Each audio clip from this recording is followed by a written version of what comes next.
കേന്ദ്ര സർക്കാരിന്റെ അംഗീകാരത്തോടെ പ്രവർത്തിക്കുന്ന തൃശൂരിലെ institute of hotel management studies ചിയ്യാരത്തെ പുതിയ ക്യാമ്പസിൽ പ്രവർത്തനം ആരംഭിച്ചു.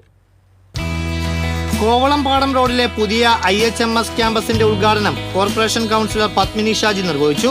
Heartfulness meditation Kerala regional facilitator KU Mohan, Thrissur ജില്ലാ soil conservative officer Tara Manoharan, Garuda group AGM Franco, കെട്ടിട ഉടമ VV ചന്ദ്രൻ, റാണി എന്നിവർ അതിഥികളായി. ഇൻസ്റ്റിറ്റ്യൂട്ട് ഡയറക്ടറും പ്രിൻസിപ്പലുമായ സുധാ ശിവദാസ് അധ്യക്ഷത വഹിച്ച ചടങ്ങിൽ ജീവനക്കാർ, വിദ്യാർത്ഥികൾ, രക്ഷിതാക്കൾ, ബന്ധുമിത്രാദികൾ തുടങ്ങിയവർ പങ്കെടുത്തു. ഹോട്ടൽ മാനേജ്മെന്റ് രംഗത്ത് 23 വർഷത്തെ പാരമ്പര്യമുള്ള institute of hotel management studies കേന്ദ്ര MSME വകുപ്പിന്റെ അംഗീകാരത്തോടെ വൈഗ എഡ്യൂക്കേഷണൽ ട്രസ്റ്റിന്റെ കീഴിലാണ് പ്രവർത്തിക്കുന്നത്. ഭാരതീയർ യൂണിവേഴ്സിറ്റിയുടെ സർട്ടിഫിക്കേഷനോട് കൂടിയ 3 വർഷ BSc catering science and hotel management, professional diploma in hotel management, diploma in cruise and hospitality management, diploma in hotel and hospitality management കോഴ്സുകളാണ് ക്യാമ്പസിലുള്ളത്.